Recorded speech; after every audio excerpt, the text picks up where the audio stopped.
الله أكبر الله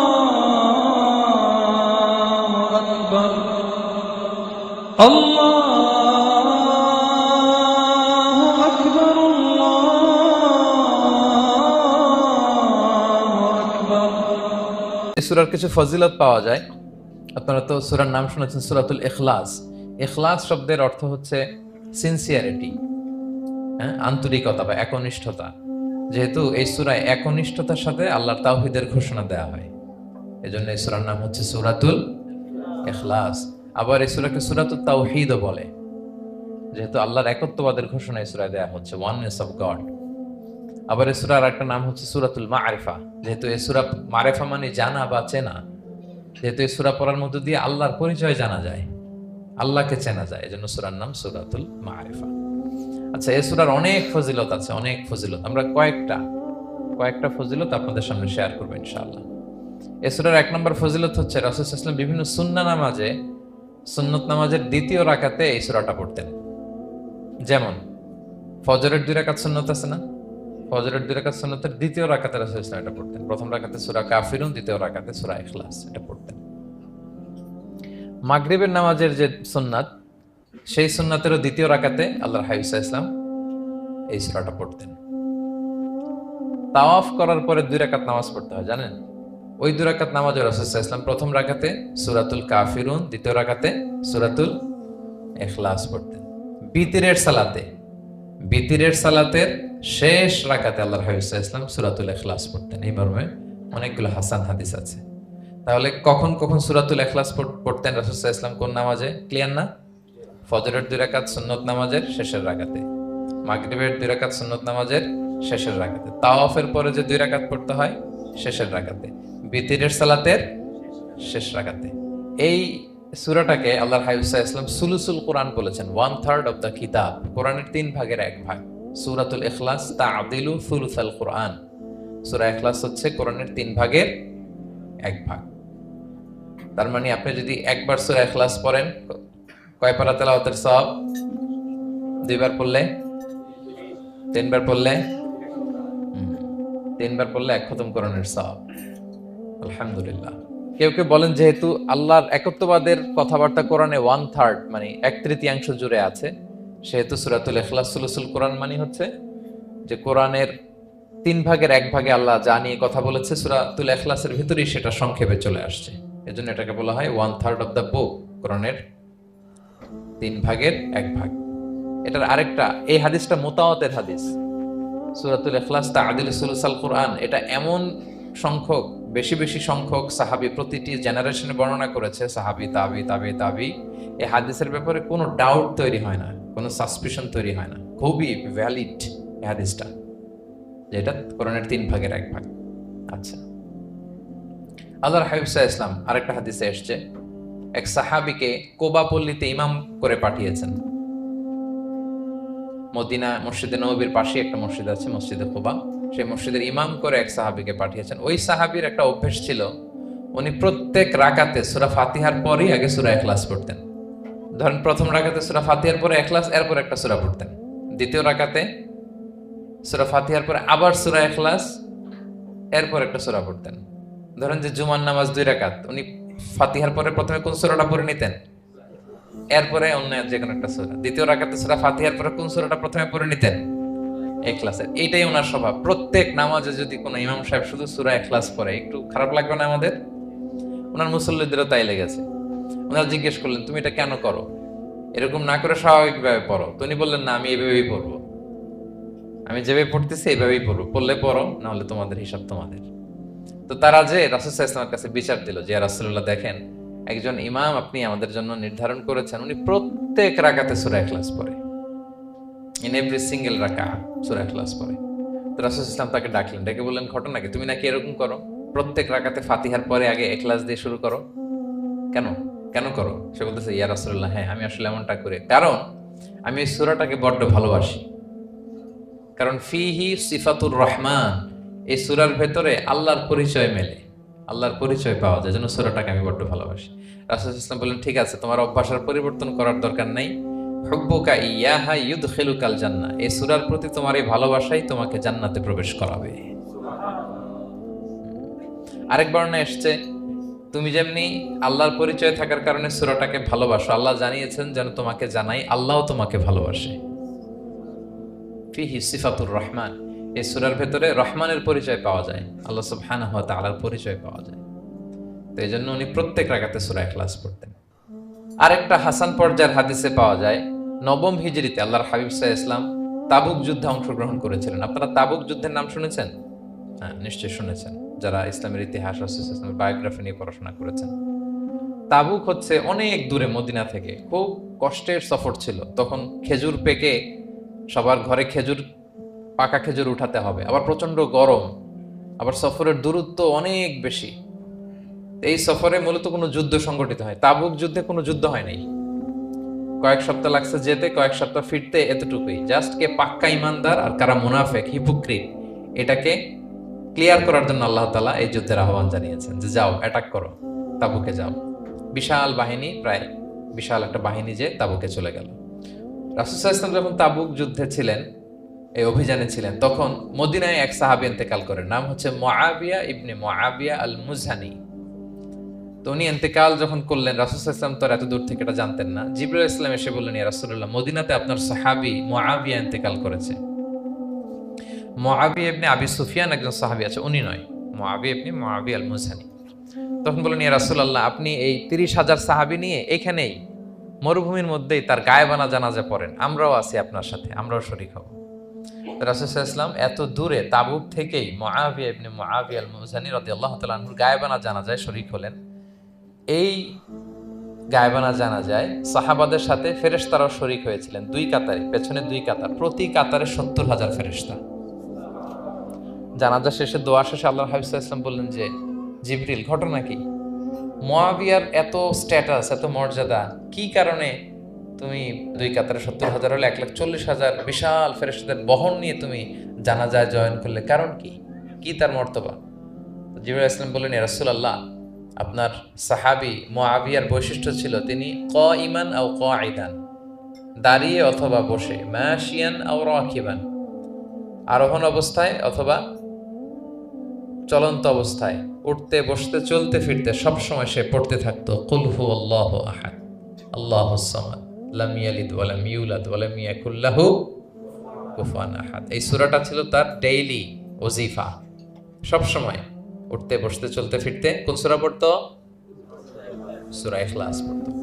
এজন্য আল্লাহ তাআলার আদেশে আমরা ১,৪০,০০০ ফেরেশতা নিয়ে তার জানাজায় শরীক হয়েছে। সুবহানাল্লাহি ওয়া বিহামদিহি। তাহলে বুঝতে পারতেছেন এই সূরার মর্তবা কতটা পছন্দনীয় সূরা আল্লাহর কাছে। যদিও ছোট, আয়াত কয়টা? কিন্তু আল্লাহর কাছে এটার ফজিলত অনেক বেশি। প্রিয় ভাইরা, শুধু এখানেই শেষ নয়, আল্লাহর হাবিব সাল্লাল্লাহু আলাইহি ওয়াসাল্লাম সকালে, সন্ধ্যায়, ফজরের পরে, মাগরিবের পরে এবং বিছানায় ঘুমোতে যাওয়ার আগে তিনি সূরাতুল ইখলাস, সূরা ফালাক, সূরা নাস পড়ে হাতের মধ্যে ফু দিতেন, দুই হাত একসাথে মিলিয়ে এরকম ফু দিয়ে মাথা থেকে বডিতে যতটুকু সম্ভব তিনি মাসে করতেন। 3টা সূরাই শুরু হয়েছে কুল দিয়ে, এজন্য 3 সূরাকে একসাথে বলে কুল আস-সালাসা, মানে 3 কুল। এই 3 কুল তিনি ফজরের পর, মাগরিবের পর আর বিছানায় ঘুমোতে যাওয়ার আগে পরে হাতে ফু দিয়ে সারা গায়ে মেসেজ করতেন। আপনারা করেন? হ্যাঁ, অভ্যাসটা, ওজিফাটা আছে তো আপনাদের, না? করবেন এটা। এটা special protection, you will get a special protection from আল্লাহ সুবহানাহু ওয়া তাআলা। অনেকে দেখবেন ব্ল্যাক ম্যাজিক করে। ব্ল্যাক ম্যাজিক কিন্তু সত্য, ম্যাজিক করে, সেহের করে আপনাকে দুর্বল করে ফেলবে। স্বয়ং আল্লাহর হাবিব সাল্লাল্লাহু আলাইহি ওয়াসাল্লামকে সেহের করা হয়েছিল। উনি কয়েক মাস স্ত্রীদের সাথে ফিজিক্যাল ইন্টিমেসিতে যেতে পারতেন না, এত দুর্বল হয়ে গেছিলেন। লাবিদ ইবনুল আসাম নামে এক ইহুদি মিত্র, সে জাদু করেছিল রাসূল সাল্লাল্লাহু আলাইহি ওয়াসাল্লামকে। ওনার মাথার চুল, চিরুনির ভেতর 11টা গিট দিয়ে সেই ব্ল্যাক ম্যাজিক করেছে। নবী সাল্লাল্লাহু আলাইহি ওয়াসাল্লাম কয়েক মাস অসুস্থ ছিলেন। পরে সূরা ফালাক, নাস যখন নাজিল হয় তখন আল্লাহ তাআলা রাসূল সাল্লাল্লাহু আলাইহি ওয়াসাল্লামকে সুস্থ করে দিলেন। সাহাবীদেরকে নিয়ে এক কুয়ার নিচ থেকে, চিরুনি থেকে এই গিটগুলো খুলে খুলে রাসূল সাল্লাল্লাহু আলাইহি ওয়াসাল্লাম 11টা আয়াত তেলাওয়াত করলেন। রাসূল সাল্লাল্লাহু আলাইহি ওয়াসাল্লামকে সুস্থ করে দিল কে? আল্লাহ সুবহানাহু ওয়া তাআলা শিফা নসিব করলেন। তার মানে ব্ল্যাক ম্যাজিক সত্য, সিহির করে মানুষ। আপনার সফলতা, আপনার সাকসেস, এটা সবার ভালো লাগবে না, মনে রাখবেন। সবাই এটা পছন্দ করে না। আল আইনু হক, নজর কিন্তু সত্য। নজর সত্য, নজরের প্রভাব আছে, চোখের প্রভাব আছে। এজন্য কারো ভালো কিছু দেখলে মাশা আল্লাহ বলবেন, আল্লাহর দিকে ফিরিয়ে দিবেন ওটার কল্যাণ। কি বলবেন? একটা সুন্দর ফুটফুটে বাচ্চা দেখলে মাশা আল্লাহ। কারো সফলতা দেখলে, কারো ফার্মে গেলেন, বাগানে যেয়ে দেখলেন ফল মূল ভর্তি, কি বলবেন? মাশা আল্লাহ, বিসমিল্লাহ মাশা আল্লাহ বললে এটাতে আর ক্ষতি হয় না। অনেকে বলে যে বাবা মা মাশাআল্লাহ বলা লাগে না, বাবা মা আর নাকি মামা, এই তিনজন নাকি মাশাআল্লাহ না বললে কিছু, এটা ভুল কথা। বাবা মারও বলতে হয়। বাবাও তার ছেলের কোনো সাকসেস ভালো কিছু দেখলে কি বলবে? মাশাআল্লাহ, তাবারাকাল্লাহ, অথবা বিসমিল্লাহ মাশাআল্লাহ, এটা আপনারা বলবেন।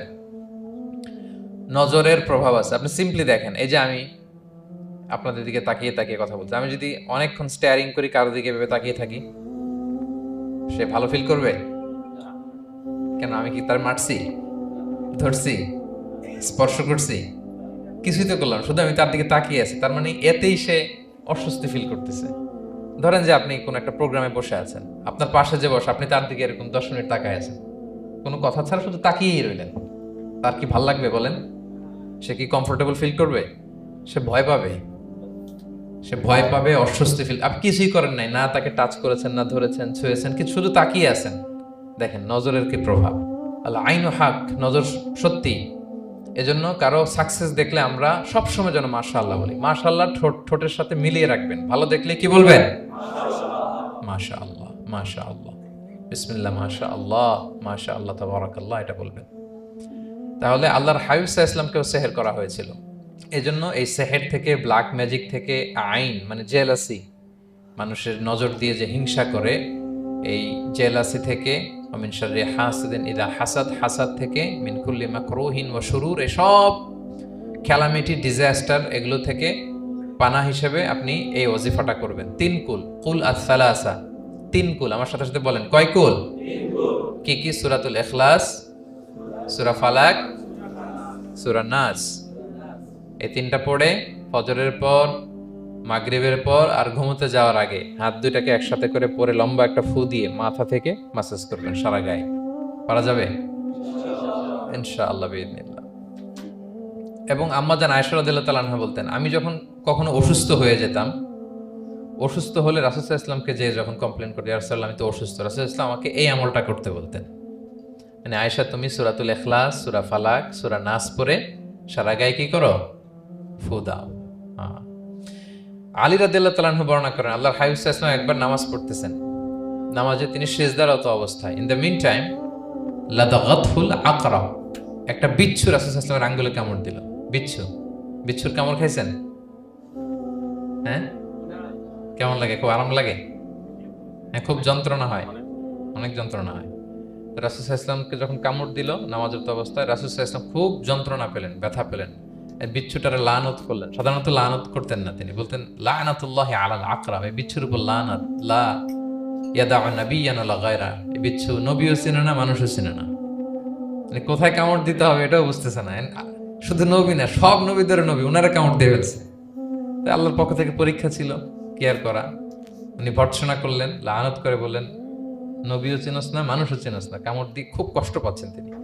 তো আল্লাহ হাবিব সাল্লাল্লাহু আলাইহি ওয়াসাল্লাম বললেন, যাও গরম পানি আর লবণ নিয়ে আসো, এনে এটার মধ্যে ঢালো। তো ঢালতে আরম্ভ করলো। লবণ কিন্তু খুবই ব্যথানাশক, pain killer, natural pain killer. এটার মধ্যে সোডিয়াম ক্লোরাইড আছে, তো এটা গরম করে লবণ মিশিয়ে দিলে যে কোনো ব্যথা ট্যাথা সাথে সাথে ভালো হয়ে যায়। রাসূল ইসলাম বললেন ঢালো। ঢালতেছে, রাসূল ইসলাম পড়তেছেন কুল হুয়াল্লাহু আহাদ আল্লাহুস সামাদ লাম ইয়ালিদ ওয়া লাম ইউলাদ ওয়া লাম ইয়াকুল লাহু কুফুয়ান আহাদ বলে ফু দিচ্ছেন আর ঢালতেছে। ঢালাও শেষ, আঙ্গুলের ব্যথাও শেষ। তাহলে রাসূল সাল্লাল্লাহু আলাইহি ওয়াসাল্লামের একটা চিকিৎসা পদ্ধতি আপনারা জানলেন, তিব্বে নাবাবী, যে সাপ বিচ্ছু কিছু ধ্বংসন করলে ওখানে কুসুম ওয়ার্ম ওয়াটার, লবণ দিয়ে ওয়ার্ম ওয়াটার করে সেখানে ঢালতে হবে। আর কোন সূরা পড়তে হবে? কুল হুয়াল্লাহু আহাদ আল্লাহুস সামাদ লাম ইয়ালিদ ওয়া লাম ইউলাদ ওয়া লাম ইয়াকুল লাহু কুফুয়ান আহাদ, এটা পড়তে হবে। তাহলে এই সূরার ফজিলত কি জানতে পেরেছেন আপনারা? ক্লিয়ার তো না? আমি রিপিট করি, কি কি ফজিলত বললাম। রাসূল সাল্লাল্লাহু আলাইহি ওয়াসাল্লাম ফজরের নামাজের সুন্নাতে, মাগরিবের সুন্নাতে, তাওয়াফের পরের সুন্নাতে, ভিতরের শেষ রাকাতে সূরাতুল ইখলাস পড়তেন। রাসূল সাল্লাল্লাহু আলাইহি ওয়াসাল্লাম সূরাটাকে সুলুসুল কুরআন, 1/3 অফ দ্য কিতাব বলেছেন। কোরআনের কয় ভাগের 1 ভাগ? এবং এক সাহাবীর ঘটনা তো শুনলাম, সে সব নামাজে সূরা ইখলাস পড়তো। মুসল্লিরা কমপ্লেন করার পরেও সে পড়লো। রাসূল ইসলাম বললেন, কেন পড়ো? বলে যে ফিহি সিফাতুর রহমান, এই সূরায় আল্লাহর পরিচয় আছে, এই সূরাটা পড়তে ভালো লাগে। তো রাসূল ইসলাম বললেন, এই সূরার প্রতি তোমার ভালো লাগাই তোমাকে জান্নাতে নিয়ে যাবে। আরেক বর্ণনায় যে তুমি যেমনি আল্লাহর কারণে এই সূরাকে ভালোবাসো, আল্লাহও জানিয়েছেন তিনি তোমায় ভালোবাসেন। এরপর মুআবিয়া ইবনে মুআবিয়া আল মুজানির হাদিস শুনলাম, তিনি উঠতে বসতে চলতে ফিরতে সবসময় কোন সূরা পড়তেন? সূরাতুল ইখলাস। ফলে আকাশ থেকে 1,40,000 ফেরেশতা এসে দুই কাতারে 70,000 করে ওনার গায়েবানা জানাজায় অংশগ্রহণ করেছেন। এবার বলেন, এটাকে আপনারা কি ওয়াজিফা বানাবেন? হ্যাঁ, বানাবেন ডেইলি ওয়াজিফা? মেক ইট ইউর ডেইলি ওয়াজিফা। রিসাইট সূরাতুল ইখলাস every day, specially in the morning and evening. الله الله